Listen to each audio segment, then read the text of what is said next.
মডারেটরকে আমাকে পুনরায় কিছু কথা বলার সুযোগ দেওয়ার জন্য।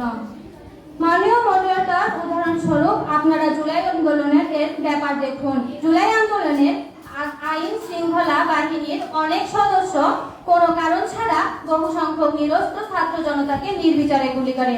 এটা কি তার পরিবার থেকে পেয়েছে মাননীয় মডারেটর?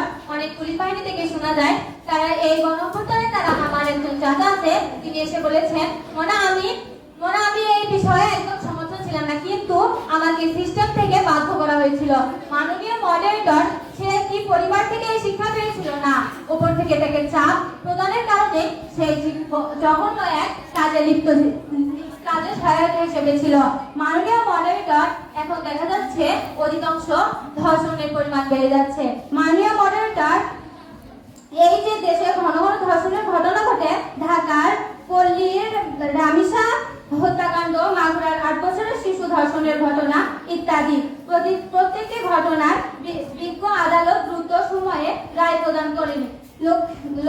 লক্ষণীয় ব্যাপার হলো যে এই আইন যদি সঠিক ব্যবহার করতো, সঠিক সময়ে তাদের স্টেপ নিত, তাহলে হয়তো বা এইরকম ঘন ঘন ধর্ষণের ব্যাপারটি ঘটতো না, এইভাবে অনেক মেয়েদেরকেও মৃত্যু হতো না। মাননীয় মডারেটর, ওপর থেকে সিস্টেমের চাপ আসার কারণে অনেক মানুষ দুর্নীতিতে জড়াচ্ছে।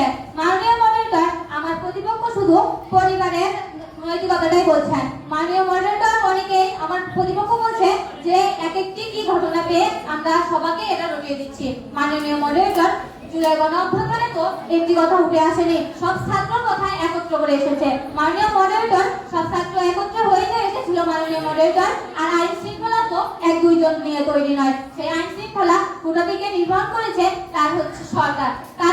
তার এই অর্ডারের কারণেই তো তারা এই স্টেপগুলো নিতে পেরেছে। মাননীয় মডারেটর, আমার প্রতিপক্ষ কেন যে আমাদের দিকটিকে এই ছোট দৃষ্টিতে দেখছে তা আমাকে অবাক করে দিচ্ছে। তারা যদি একটু ভালোভাবে দেখে, তারা যদি আমার বিজ্ঞ বন্ধুরা তারা যদি আমাদের বিষয়টিকে বিশ্লেষণপূর্বকভাবে দেখে, তাহলে শুধু পারিবারিক নৈতিকতাই নয়, মানুষের সিস্টেমের কারণে অধিকাংশ দুর্নীতি হয়ে যাচ্ছে।